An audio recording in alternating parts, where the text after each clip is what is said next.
Hey, what's going on, people?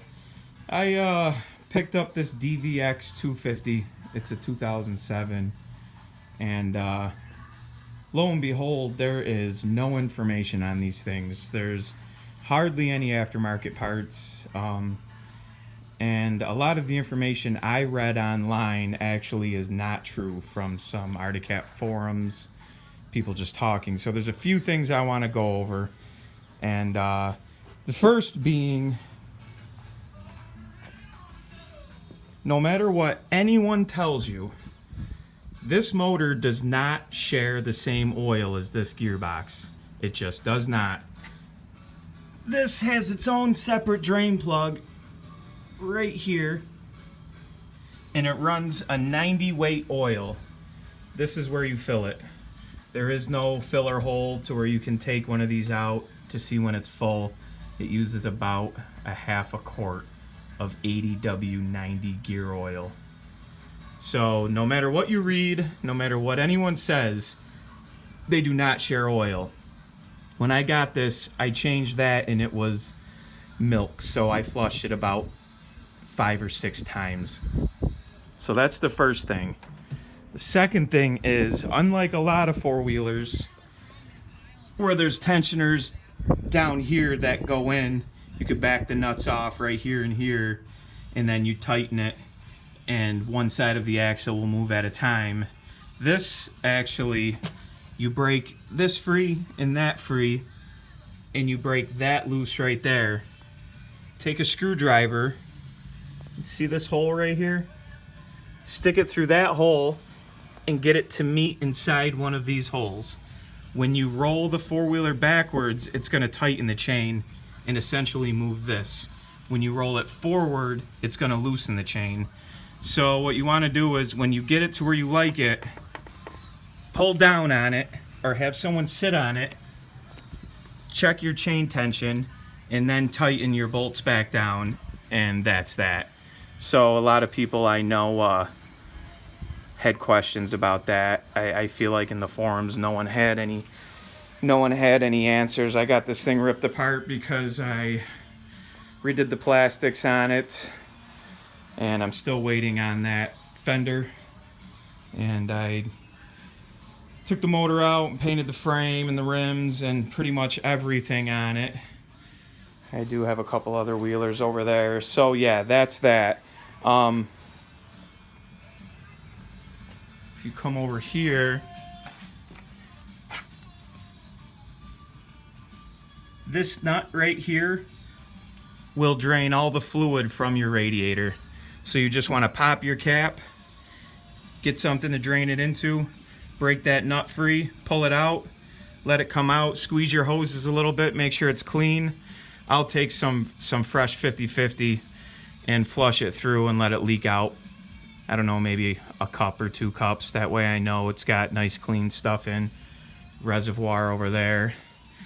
And yeah, so that's that.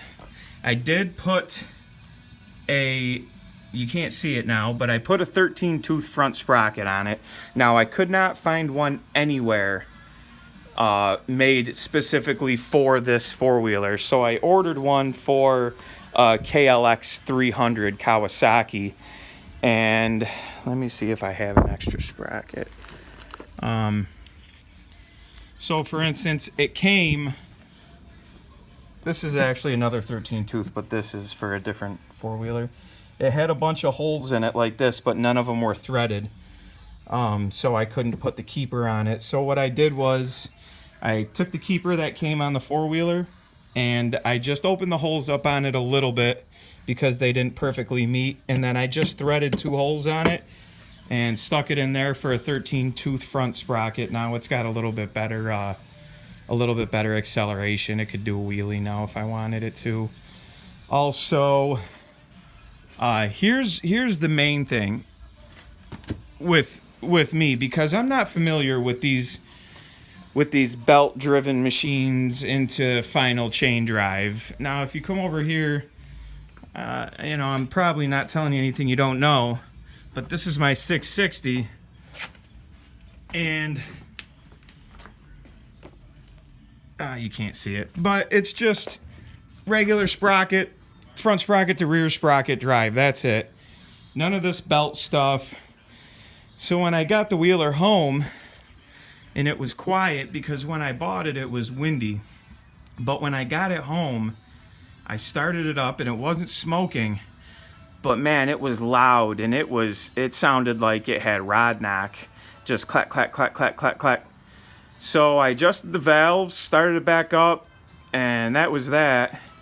And it was still, you know, slapping real hard, and I thought I just bought, you know, a four-wheeler I'm going to have to completely rebuild the top end in. So I popped this cover off and noticed that this is the original belt that was on it, and this thing was just slapping really hard.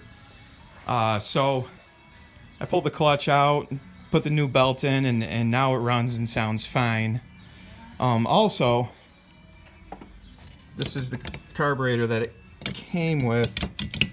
I noticed this carburetor, I rebuilt it, but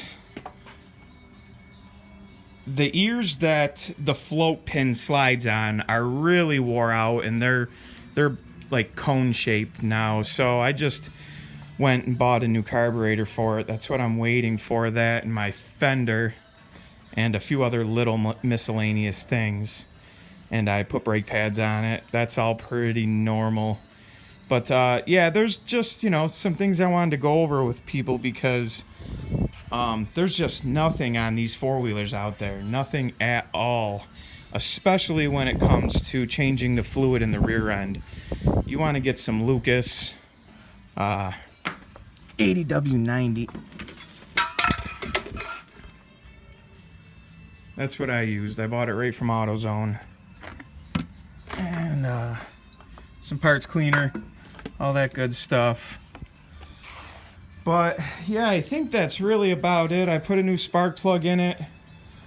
I got a new uni filter, and you know, just cleaned it up a lot, and pretty much basic maintenance. But I pulled the whole motor out and painted everything up, and I think it's going to be a fun quad. It's for my fiance, so I got the 4x4, and then I got the 660. My daughter's got that little guy back there, so UPS should be here anytime with my carburetor, and then get it back together, get it running. Hopefully that 13-tooth front sprocket gave it a little more pickup there in the lower end, but we'll see. So anyways, ride safe, be careful, take care guys.